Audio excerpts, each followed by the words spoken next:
हाँ सुनना, केस 5 जो ले रहा हूं मैं, वो ले रहा हूं जलीय NaCl का, सॉरी जलीय AgCl का विलयन। किसका विलयन ले रहा हूं? जलीय AgCl। और जलीय AgCl के विलयन के साथ में मैं इलेक्ट्रोड जो ले रहा हूं वो किसके ले रहा हूं? प्लेटिनम के। किसके ले रहा हूं? प्लेटिनम के। ठीक है। केस 4 में कॉपर के इलेक्ट्रोड थे और इसके अलावा सब में ही प्लेटिनम के इलेक्ट्रोड है। और प्लेटिनम क्योंकि अक्रिय होता है अर्थात ये क्रिया में भाग नहीं लेता। अब मुझे बताओ जलीय AgCl का विलयन तो कुल कितने प्रकार के आयन होंगे? 4। कुल सर 4 होंगे। एक तो Ag प्लस है, एक H प्लस, एक Cl माइनस और एक OH माइनस। एनोड पे सर एनोड खुद पॉजिटिव होता है इसलिए नेगेटिव वाले Cl माइनस और OH माइनस। किसका ऑक्सीकरण होगा? देखो Cl माइनस और OH माइनस में से क्योंकि Cl का SOP ज्यादा है इसलिए Cl माइनस का ऑक्सीकरण होगा। Cl माइनस ऑक्सीकरण होगा हाफ Cl2 प्लस इलेक्ट्रॉन निकलेगा। कैथोड पे कौन कौन आए भैया? Ag प्लस और H प्लस, Ag प्लस और H प्लस। अब देखो Ag और H प्लस में से देखो H तो यही आ गया, Ag यहाँ पे, इधर ऊपर से नीचे जाने पे जिसका SRP ज्यादा होता वही लेंगे। किसका SRP ज्यादा है? Ag का। तो Ag का सर रिडक्शन होगा Ag प्लस, रिडक्शन का मतलब इलेक्ट्रॉन लेगा और किस में बदल जाएगा? Ag। अर्थात कैथोड पर तो क्या प्राप्त हुआ? Ag और एनोड पर Cl। समझ में आ गया ना? ठीक है, उतारो जल्दी से, यहाँ से उतारना केस 5।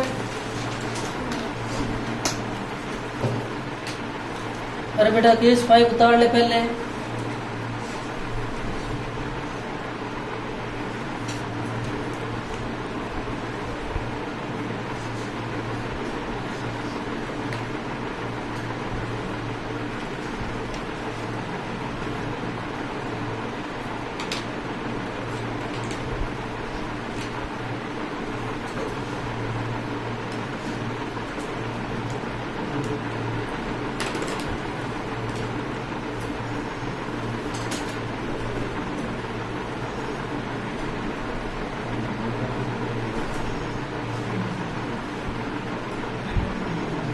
एनोड जो होता है यहाँ क्या होता है? पॉजिटिव। और इस पर एनाइन आएंगे, पॉजिटिव है तो नेगेटिव वाले तोड़ेंगे इसकी तरफ।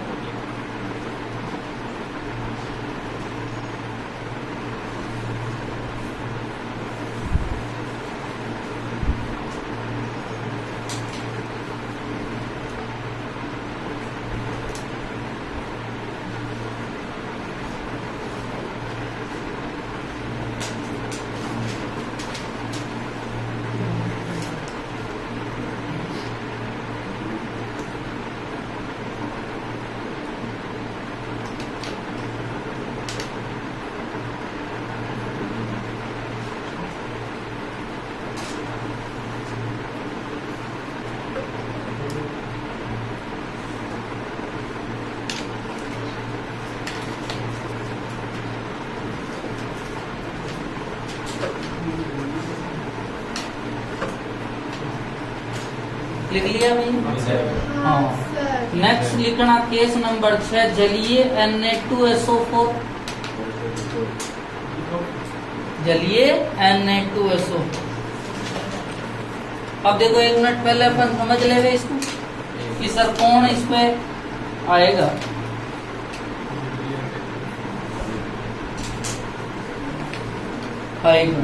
जलीय Na2SO4 कितने प्रकार के आयन बढ़ेंगे भैया? 4। जलीय है मतलब सर कुल 4 होंगे। एक तो H प्लस तो है ही है, OH माइनस P है। Na2SO4 कैसे टूटता है? देखो Na2SO4 is equal to 2Na plus और SO4। तो एक तो सर Na प्लस बनेगा और एक क्या बनेगा? SO4 minus 2। अब देखो एनोड पे कौन कौन आएंगे? OH माइनस और SO4 माइनस। एनोड पर किसका ऑक्सीकरण होगा? OH का। देखो एक तो SO4 ठीक है -2 में, और OH ऊपर जाने पे SOP बढ़ता है तो किसका ज्यादा है? OH। अरे भाई सही है ना? तो मैं लिख रहा हूं देखो 4OH minus gives 2H2O plus O2 और 4 इलेक्ट्रॉन त्याग देता है। मतलब अपने को एनोड पे कौन सी गैस प्राप्त हुई? ऑक्सीजन। अरे नहीं आ रहा समझ में दे रहा? एक मिनट लोकेशन। अपन ने कहा एनोड पे उसका ऑक्सीकरण होता है जिसका SOP का मान क्या होता है? ज्यादा।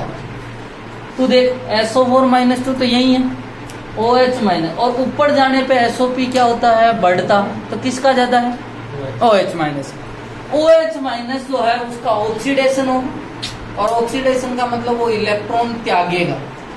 क्या करेगा? इलेक्ट्रॉन त्यागेगा। 4 OH माइनस है मेरे पास।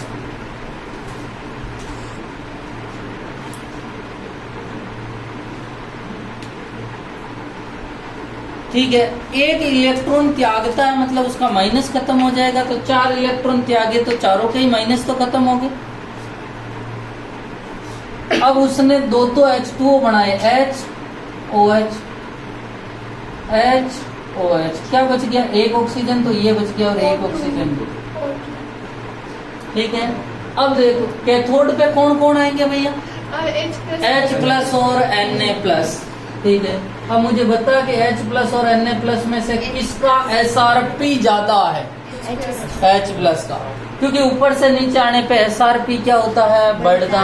तो H प्लस एक इलेक्ट्रॉन लेगा और हाफ H2 अर्थात रिडक्शन हो रहा। मैं कह दूं कि एनोड पे तो मेरे को क्या प्राप्त हुआ? O2, और कैथोड पे क्या प्राप्त हुआ? H2। यही प्राप्त होगा। लिखो जल्दी से। अरे समझ में तो आ रहा ना कि कौन कौन जाएगा एनोड और कैथोड पे? ध्यान रखना एनोड पे जिसका SOP मान ज्यादा होता, और ऊपर नीचे से ऊपर जाने पे SOP बढ़ता।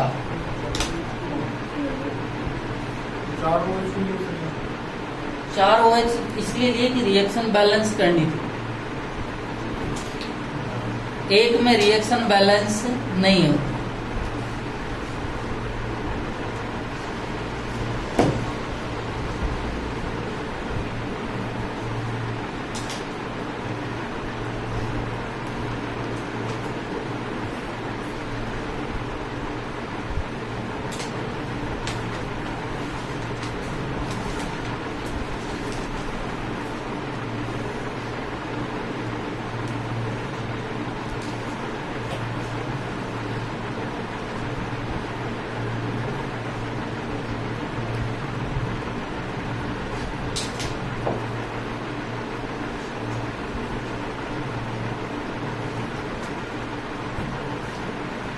और केस नंबर 7 अंतिम केस पढ़ेंगे, लास्ट केस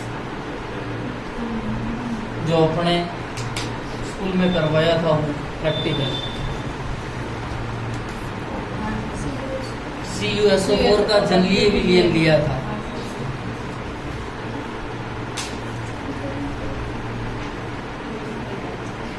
मिटा तो नहीं?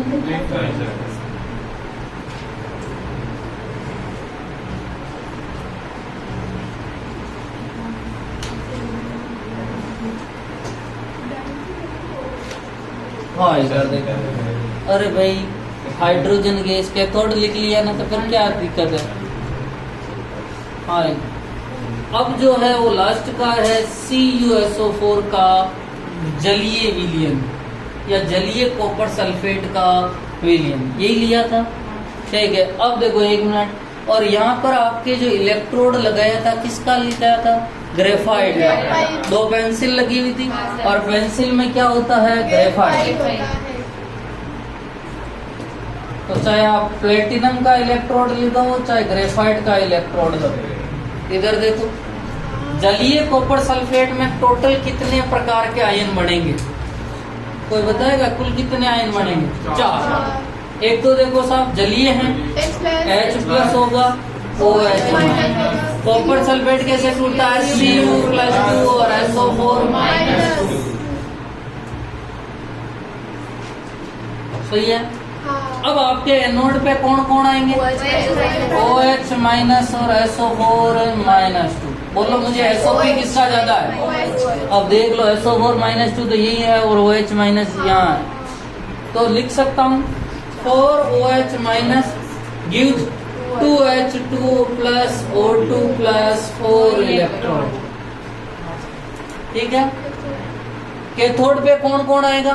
कॉपर प्लस 2 और H प्लस, कॉपर प्लस 2 और H प्लस। हाँ एक मिनट देखो, किसका SRP ज्यादा है? कॉपर का। नीचे जाने पे SRP क्या होता है? बढ़ रहा। तो कॉपर प्लस 2 ने 2 इलेक्ट्रॉन लिए और ये किस में बदल गया? कॉपर में। और ये जो कॉपर है पे आपके कैथोड पे जमा होता है। ठीक है, थोड़ा सा येलो कलर का जम गया था, ठीक है, हाँ भूरे कलर का। अर्थात एनोड की बात करें और एनोड पे कौन सी गैस निकलती है? ऑक्सीजन। और कैथोड पे कौन जमा होता है? कॉपर। ठीक है, कैथोड पे कौन जमा हुआ है? कॉपर जमा हुआ था। तो मैं कह सकता हूँ कि इस विलियन में जो है कैथोड पर तो क्या जमा हो जाता है? कॉपर। और एनोड से क्या निकलती है? ऑक्सीजन। पर इलेक्ट्रोड क्या होना चाहिए? प्लेटिनम या ग्रेफाइट। लिखो।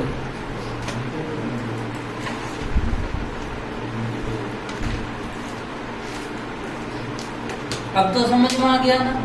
कल बच्चे कह रहे थे हाइड्रोजन नहीं निकलती, यहाँ से क्या निकलेगी? ऑक्सीजन।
तो आपको जब भी 2 या 2 से अधिक भी नेगेटिव या पॉजिटिव वाले आयन आ जावे तो उस टेबल का यूज करके आप सारा बता सकते हैं कि किसका ऑक्सीकरण होगा और किसका अपचय। जिसका E0 SO3 ज्यादा है उसका ऑक्सीकरण होगा और ऊपर जाने पर, नीचे से ऊपर जाने पर SO3 बढ़ता है, जबकि रिडक्शन उसका होगा जिसका E0 SRP का मान ज्यादा है और ऊपर से नीचे जाने पर SRP क्या होता है? बढ़ता है। उल्टा चल रहा है दोनों। नेक्स्ट हेडिंग लिखो, वैद्युत अपघटन के नियम।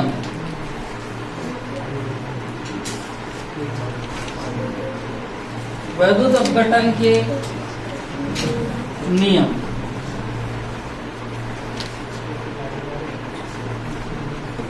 वैद्युत अपघटन के नियम लिखना। हेडिंग लिखो जल्दी से, वैद्युत अपघटन के नियम।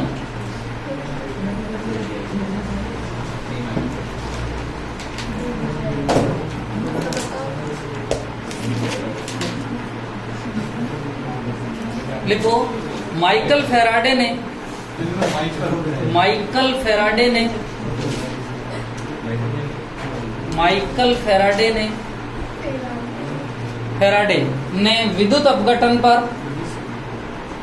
विद्युत अपघटन पर प्रयोग किए। माइकल फेराडे ने विद्युत अपघटन पर प्रयोग किए और दो महत्वपूर्ण नियम दिए थे। दो महत्वपूर्ण नियम दिए थे और उसमें पहला नियम लिखना फैराडे का प्रथम नियम, फैराडे का प्रथम नियम।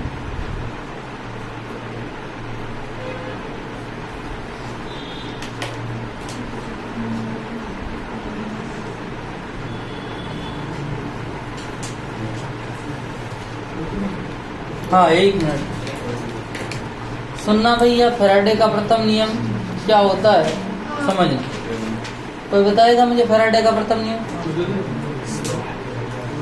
हाँ देखो, मुझे बताओ, अभी जो कॉपर जमा हुआ था वो कहाँ पर जमा हुआ था? कैथोड, ठीक है। या कोई भी धातु जमा होती है तो सामान्यतया कहाँ पर जमा हो रही है? कैथोड।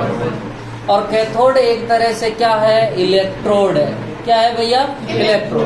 दो इलेक्ट्रोड लगे हुए हैं, उसमें से मैं कहूँ कि एक एनोड इलेक्ट्रोड है और एक कैथोड, और जमा हो रही है धातु, ठीक है। अब वो धातु कितनी जमा होगी, ठीक है, इसको डिफाइन करने के लिए फैराडे का प्रथम नियम था किसी, ठीक है, इस नियम के अनुसार किसी इलेक्ट्रोड पर जमा हुई पदार्थ की मात्रा, जमा हुई पदार्थ की मात्रा उस विलयन में प्रवाहित किए गए आवेश के समानुपाती होती है। आपने उस विलयन में कितना आवेश प्रवाहित किया है उसके समानुपाती होती है। सुनना, इस नियम के अनुसार किसी इलेक्ट्रोड पर, आपका कैथोड है तो इस पे कितना कॉपर या कोई भी जमा होगा, उसकी जो मात्रा है वो डिफाइन करती है कि आपने उसको कितना आवेश दिया है। और आवेश जो दे रहे हैं आप, वो किसके माध्यम से दे रहे हैं? बैटरी के माध्यम से। किसके माध्यम से दे रहे हैं? बैटरी, ठीक है। इस नियम के अनुसार किसी इलेक्ट्रोड पर जमा हुई पदार्थ की मात्रा, W जो है वो पदार्थ की मात्रा है, उस विलयन में प्रवाहित किए गए आवेश के समानुपाती होती है। और आवेश को किससे लिख रहा हूँ? Q से। आवेश को किससे लिख रहा हूँ? Q से, ठीक है। W तो जमा हुई पदार्थ की मात्रा,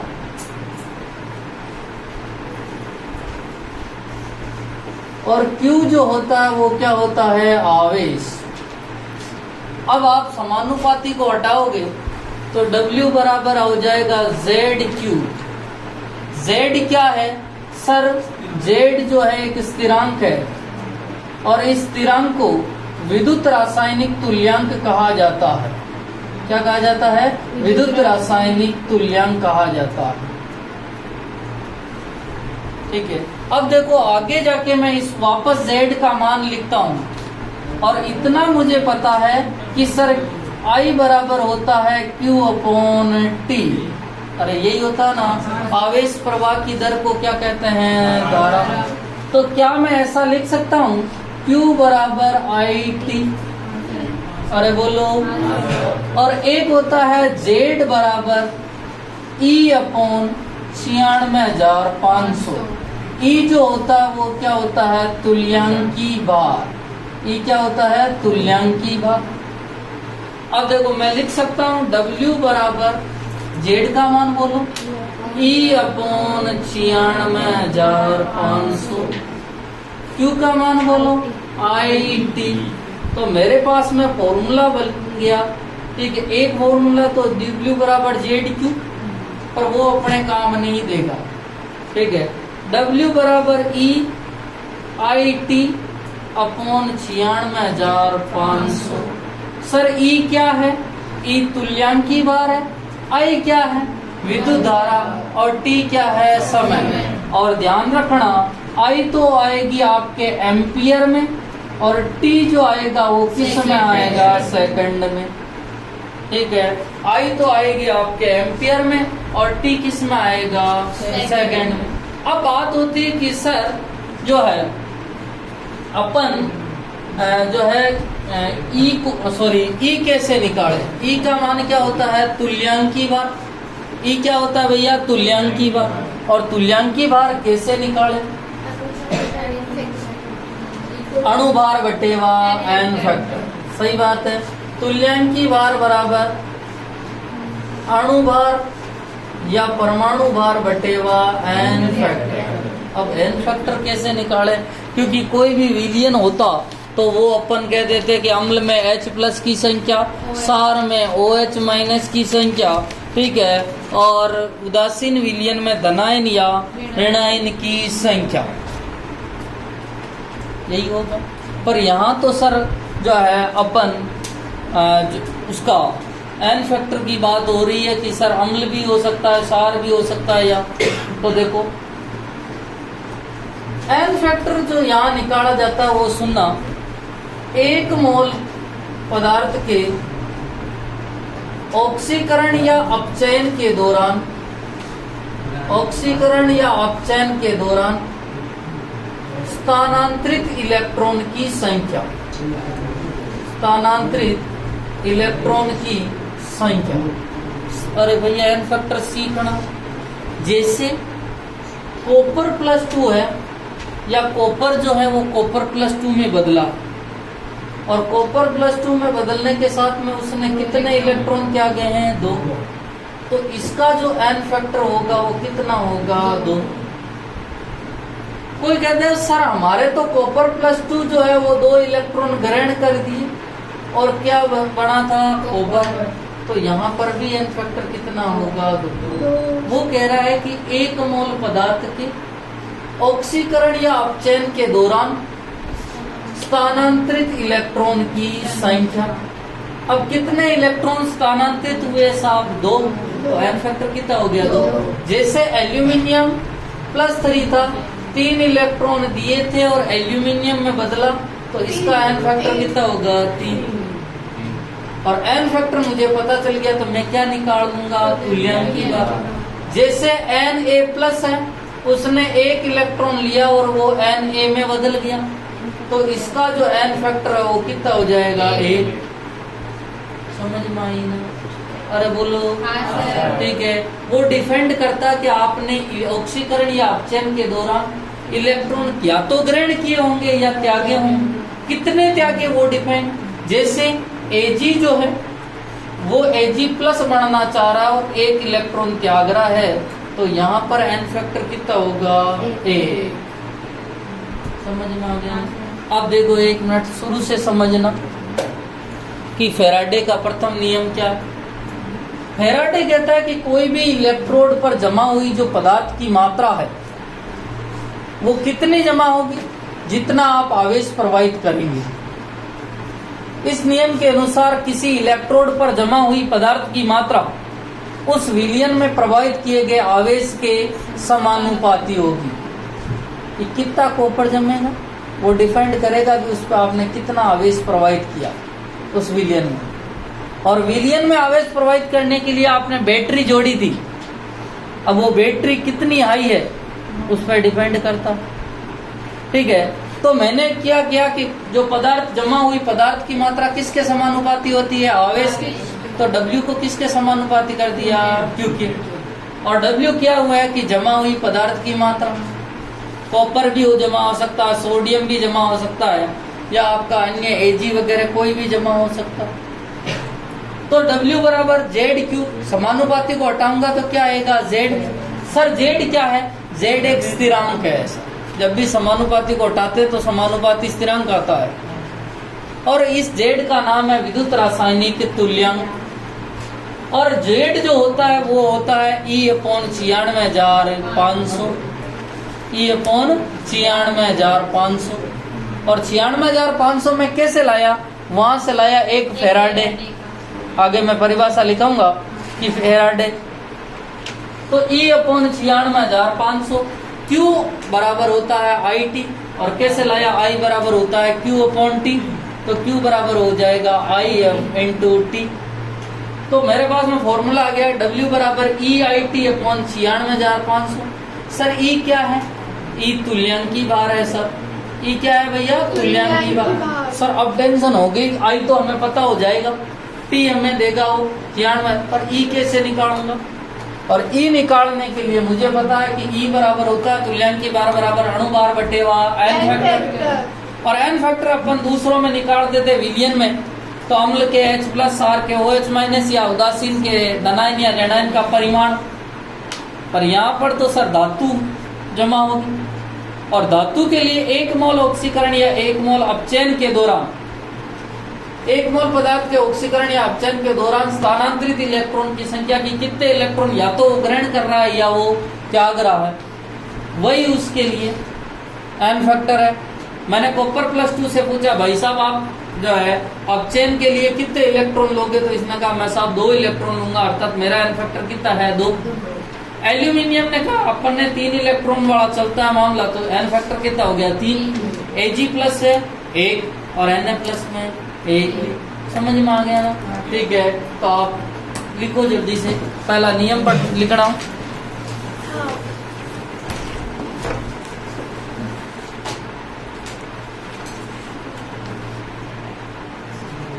लिखो, किसी इलेक्ट्रोड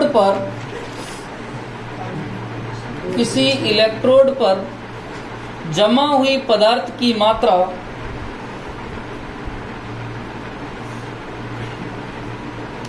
किसी इलेक्ट्रोड पर जमा हुई पदार्थ की मात्रा उस विलियन में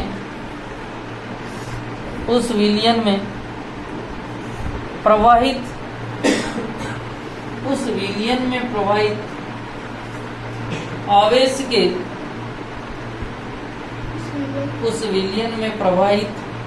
आवेश के समानुपाती होती है।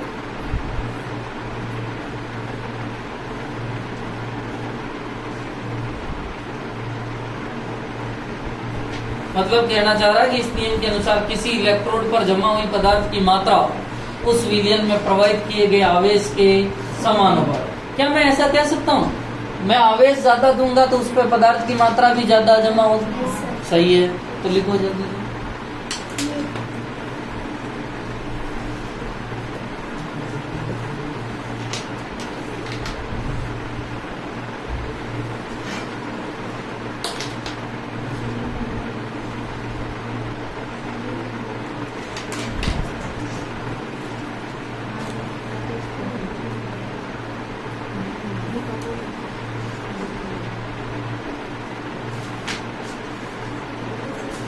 ये कोने में लिखते चलना। हाँ।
वो उतारना ना भाई उसी के नीचे, नहीं तो तुल्यांकी बार कैसे निकालेंगे?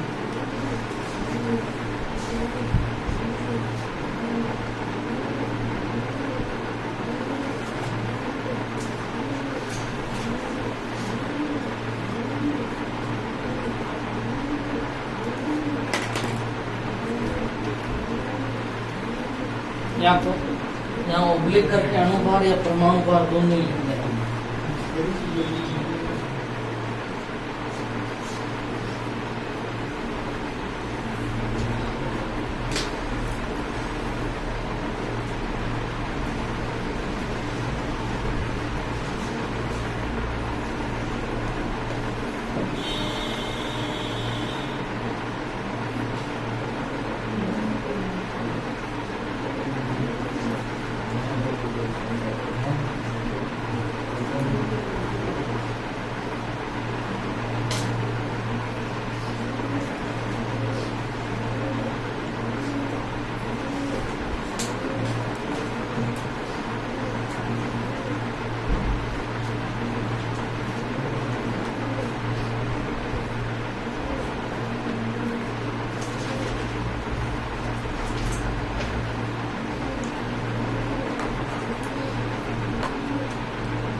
अब बात करें भाई,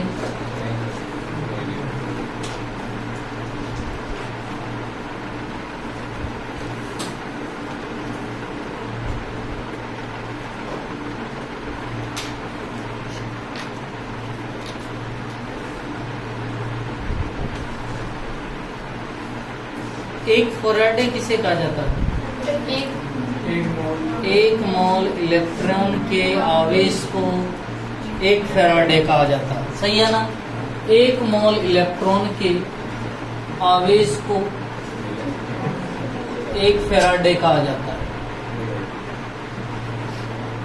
और फैराडे आवेश का सबसे बड़ा मात्रक है। एक इलेक्ट्रॉन का आवेश कितना होता है?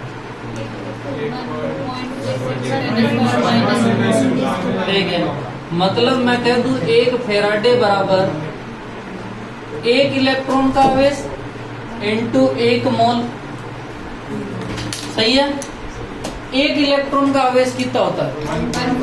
1.6 इंटू 10⁻⁻⁻⁰, ठीक है, इंटू 6.022 इंटू 10⁻23।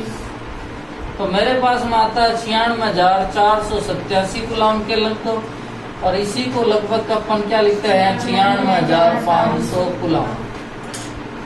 और इसीलिए मैंने E अपॉन 96,500 लिखा, ठीक है। 1 मिनट ये उतारना बाद में। अब देखो 1 मिनट, एक शब्द आया था जिसे अपन कहा जाता है विद्युत रासायनिक तुल्यांक। और विद्युत रासायनिक तुल्यांक को किससे प्रदर्शित किया जाता है भैया? Z से। किससे प्रदर्शित किया जाता है? Z से। अरे भैया आया अभी थोड़ी देर पहले। और ये था W बराबर ZQ। अरे क्या नाम है?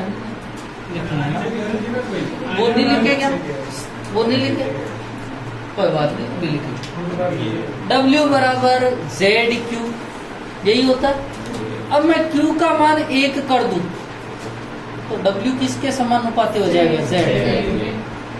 ठीक है, मैं कह दूं यदि Q बराबर 1 हो, और Q मतलब जो है प्रवाहित आवेश, जो है आवेश की मात्रा कितने कूलम हो? 1।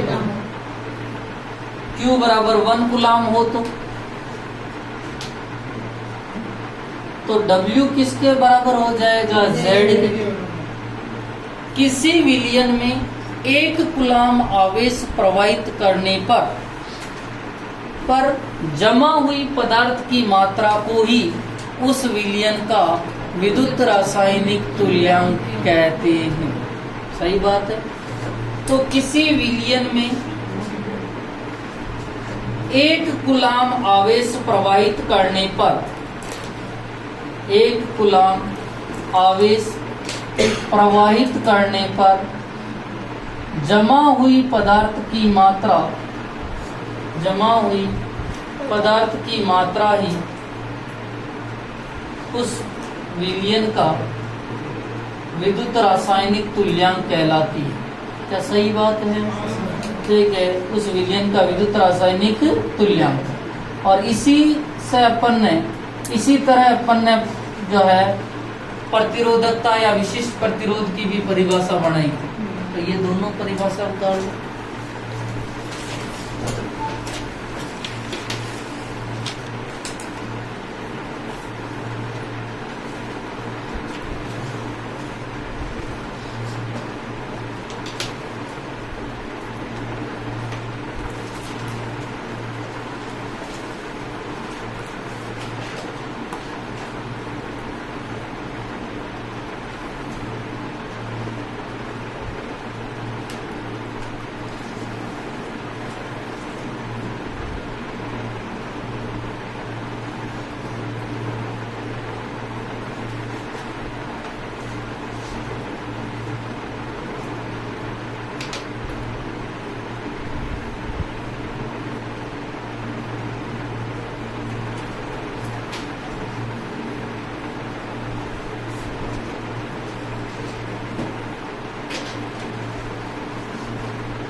लिख लिया था।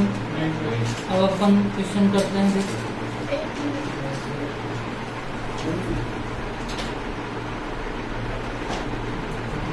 यहाँ से क्वेश्चन आते भी हैं।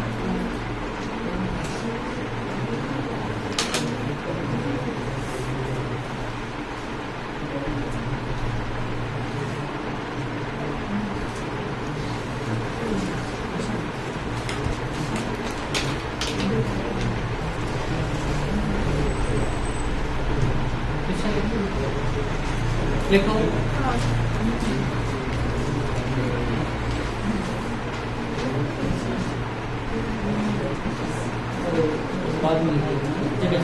देखो, यदि कॉपर सल्फेट के जलीय विलयन में, देखो यदि कॉपर सल्फेट के जलीय विलयन में 2 एम्पियर की धारा को 2 एम्पियर की धारा को 2 एम्पियर की धारा को 50 सेकंड तक प्रवाहित किया जाता है। 50 सेकंड तक प्रवाहित किया जाता है तो कैथोड पर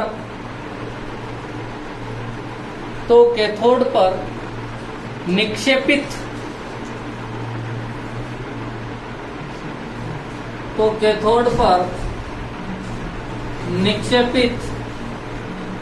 कॉपर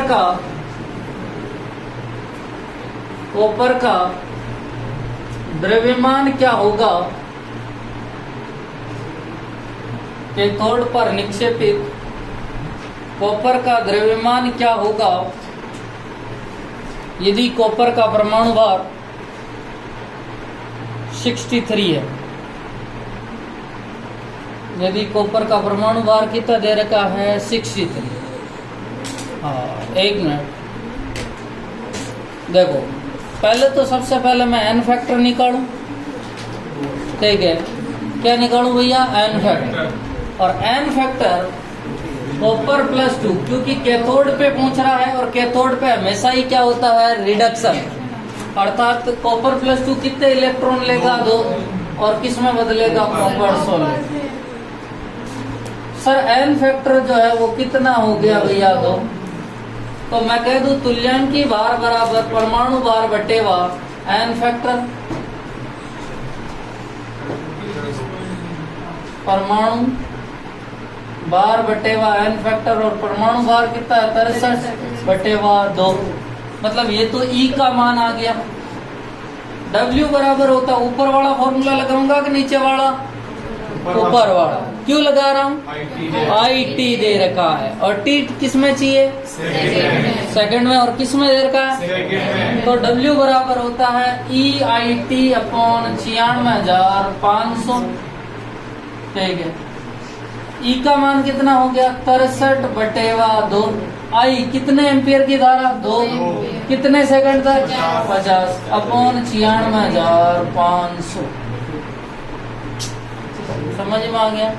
जो भी आवे वो किस में आएगा? ग्राम में। किस में आएगा भैया? ग्राम। हाँ, 1 मिनट। यदि वो T जो है मेरे को मिनट में दे देता तो क्या करता मैं? सेकंड। और सेकंड में बदलने के लिए किससे गुणा किया जाएगा? 60। लिखो जल्दी से। सिंपल ही है ना? बहुत सिंपल है।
लिखें दूसरा क्वेश्चन, लिखना।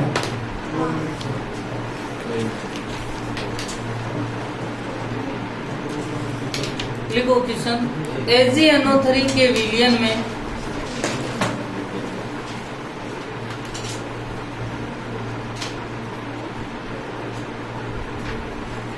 AgNO3 के विलयन में 2 फैराडे आवेश प्रवाहित करने पर 2 फैराडे आवेश प्रवाहित करने पर 2 फैराडे आवेश प्रवाहित करने पर कैथोड पर जमा हुई, तो कैथोड पर जमा हुई Ag की मात्रा क्या होगी? जमा हुई Ag की मात्रा क्या होगी? यदि Ag का परमाणु भार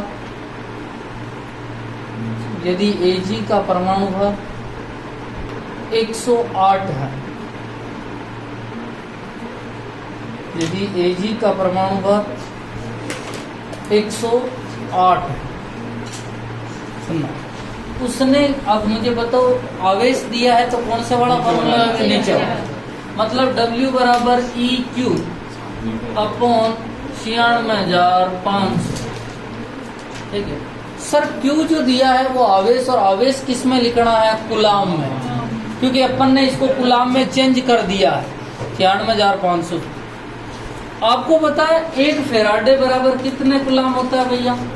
96,500। तो 2 फेराडे बराबर क्या हो जाएगा? 96,500 इंटू 2। तो Q का मान तो ये हो गया, क्योंकि उसने आवेश कितना प्रवाहित किया है? 2 फेराडे, ठीक है। मुझे पता है तुल्यांकी भार बराबर होता है अणु भार बटे एन फैक्टर, यही होता है। और उसने क्या जमा होगी भैया? Ag, और Ag तो आपको पता है क्या? Ag प्लस इलेक्ट्रॉन लेगा और किस में बदलेगा? Ag। बोलो एन फैक्टर कितना होगा? 1। अरे सही है, एन फैक्टर कितना होगा? 1। तो मैं लिख दूं अणु भार तो है, परमाणु भार तो 108 बटे एन फैक्टर कितना है? 1। तो तुल्यांकी भार कितना हो गया? 108। 2 चीजें मिल गई मुझे। तो W बराबर E 108 बटे 1। Q का मान कितना दिया है? 96,500 इंटू 2 बटे 96,500।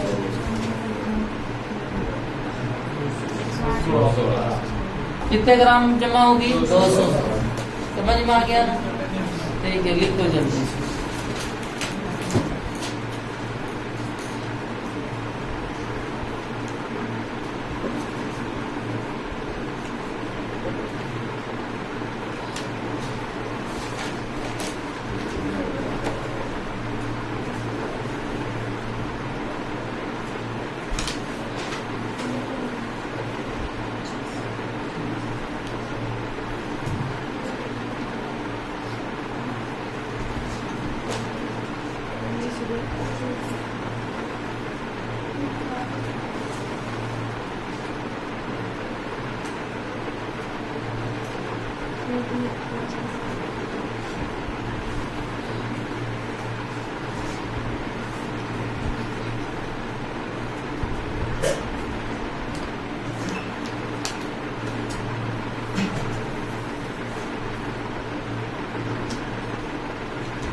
एक क्वेश्चन मैं आपको दे रहा हूं, कोशिश करना।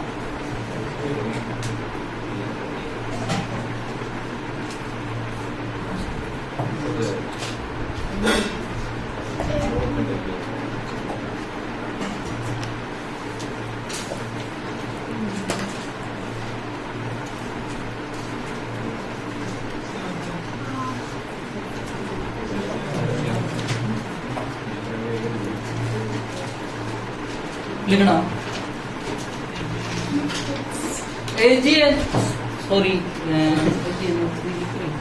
चलो AgNO3 के विलयन में NO3 के विलयन में AgNO3 के विलयन में 96.5 एम्पियर की धारा को 96.5 एम्पियर की धारा को 96.5 एम्पियर की धारा को 10 मिनट तक प्रवाहित किया जाता है। 10 मिनट तक प्रवाहित किया जाता है तो कैथोड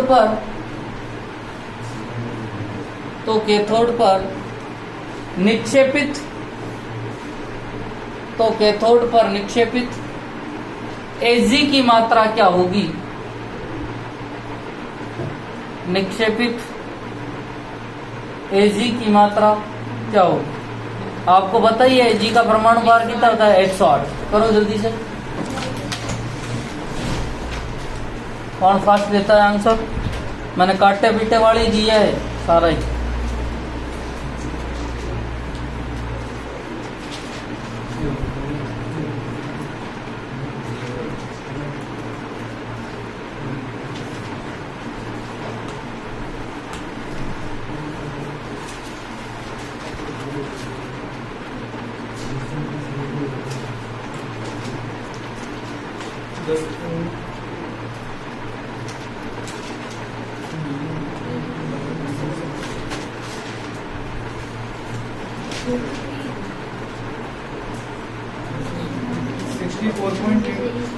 देखते हैं।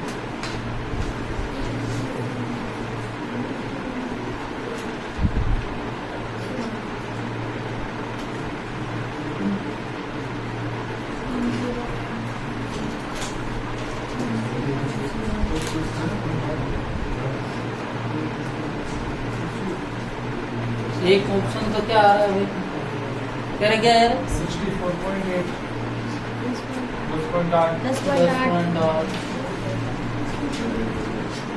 और कोई ऑप्शन तो बनाओ, वही बनाओ। 10.8 तीसरा ऑप्शन बोलो ना। 64.8।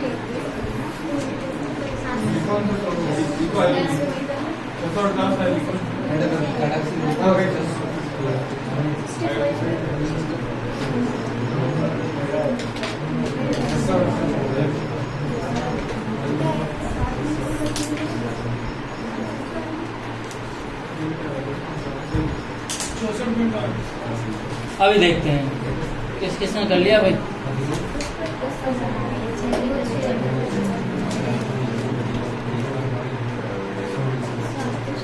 हाँ, एक मिनट देखो। Ag और Ag जो होता है वो प्लस एक इलेक्ट्रॉन लिख के किसमें बदलता है? Ag में। अर्थात n फैक्टर कितना होगा? 1। तो मैं कह दूं तुल्यांकी बार बराबर 108।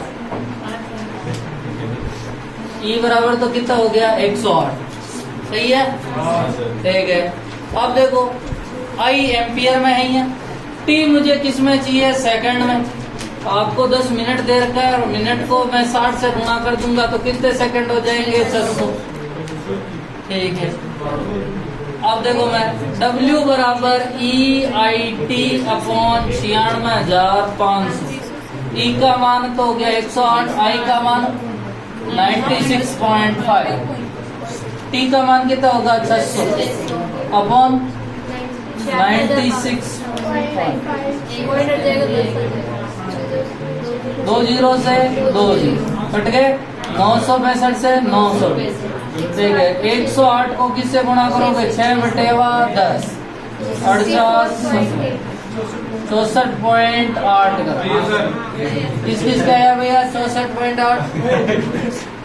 जल्दी कर दी। मैंने टाइम को हमेशा ही किस में रखने की कहा है? सेकंड। लिखो हेडिंग।